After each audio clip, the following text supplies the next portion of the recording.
Tout d'abord, j'aimerais vous présenter un local de location d'équipements récréatifs. C'est un projet qui a été très abordé. Les gens semblaient très intéressés par ce projet-là.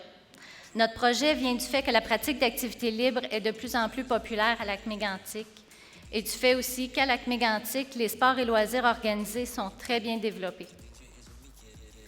Quand on parle de pratique libre de sport et loisirs, on fait référence à la possibilité de se retrouver dans un endroit public, seul ou en groupe, et de pouvoir pratiquer certaines activités sans devoir faire partie d'un groupe, d'un club.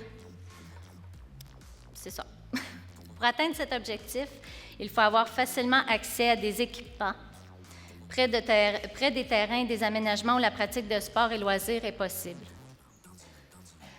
C'est alors que nous avançons ce projet d'avoir un local de prêt de location d'équipements. Certains seraient disponibles gratuitement, d'autres à prix modique.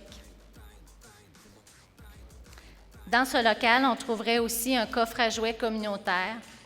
On pourrait y trouver des ballons, raquettes de badminton, frisbee, bâtons de hockey. On pourrait aussi, dans ce centre de location-là, y trouver des chariots pour enfants, des articles pour la glissade, des patins et bien d'autres articles de sport. À nos yeux, la disponibilité d'équipements est une bonne façon d'encourager les saines habitudes de vie. Évidemment, cela permet aussi de faire découvrir de nouvelles pratiques sportives, si je pense justement au slackline qui commence à être de plus en plus populaire. Notre souci est d'avoir aussi une offre 4 saisons.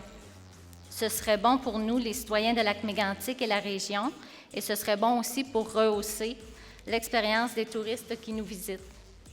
Je pense qu'au niveau des touristes, c'est désagréable d'avoir à remplir la moitié de l'auto juste en jouets pour les enfants. Donc, si on sait que les articles sont accessibles, c'est très agréable et très attractif. Nous aimons aussi beaucoup l'idée d'installer des jeux de société géants, comme on en trouve maintenant dans plusieurs villes à travers le monde. Nous avons été particulièrement inspirés par ce qui est fait dans la ville de Christchurch, en Nouvelle-Zélande, dans le cadre des initiatives mises de l'avant après la destruction du centre-ville suite à un tremblement de terre il y a quelques années. On suggère de commencer avec un local situé dans un endroit stratégique au centre-ville. Dépendant du succès, on pourrait penser ensuite à installer des boîtes de jeux communautaires à d'autres endroits comme à l'OTJ ou à la Baie des Sables. Merci. Merci beaucoup, Josée. Come on now.